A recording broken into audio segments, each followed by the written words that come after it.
एक समय की बात है, एक छोटे से गांव में राम और सीता नाम के कपल रहते थे। उनका एक अर्जुन नाम का बेटा था, जिसकी शादी रिया नाम की लड़की से हुई थी। राम और सीता कड़ी मेहनत करते थे और अपने बुढ़ापे के लिए पैसे बचाते। रिया बहुत लालची लड़की थी और हमेशा अपने लिए और चीजें चाहती थी।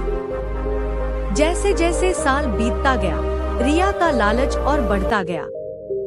वह अपने पास रखे चीजों से कभी संतुष्ट नहीं रहती थी।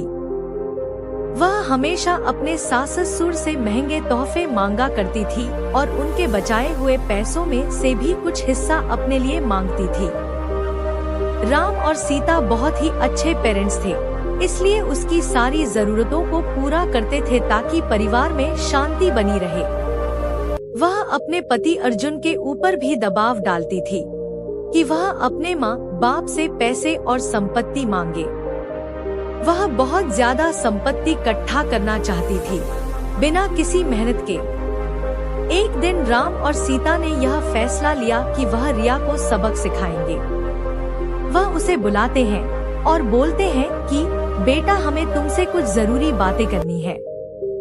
हमने यह फैसला लिया है कि हम अपनी जायदाद का कुछ हिस्सा अपने बच्चों में बांटेंगे और उसका कुछ हिस्सा तुम्हें भी देना चाहते हैं। रिया खुशी से झूम उठती है क्योंकि वह हमेशा से यही चाहती थी। लेकिन राम और सीता के मन में कुछ और ही चल रहा था। उन्होंने एक पत्थरों से भरा हुआ बैग उसे दे दिया और बोला, बेटी, यह तुम्हारे हिस्से की संपत्ति है। रिया उस बैग को देखकर गुस्सा हो गई।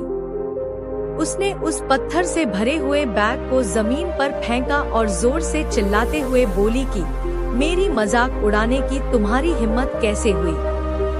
मुझे पैसे चाहिए, ये पत्थर नहीं। राम और सीता ने शांत तरीके से उसे समझाया और बोले, रिया, सच्ची संपत्ति सिर्फ पैसे और चीजों के बारे में नहीं है। यह प्यार, दया और जो कुछ भी तुम्हारे पास है उसके लिए आभारी होने के बारे में है। हमने हमेशा तुमसे प्यार किया है और तुम्हारी देखभाल की है, और यह पैसों से भी अधिक कीमती है। रिया को एहसास हुआ कि वह लालच में कितनी अंधी हो गई थी।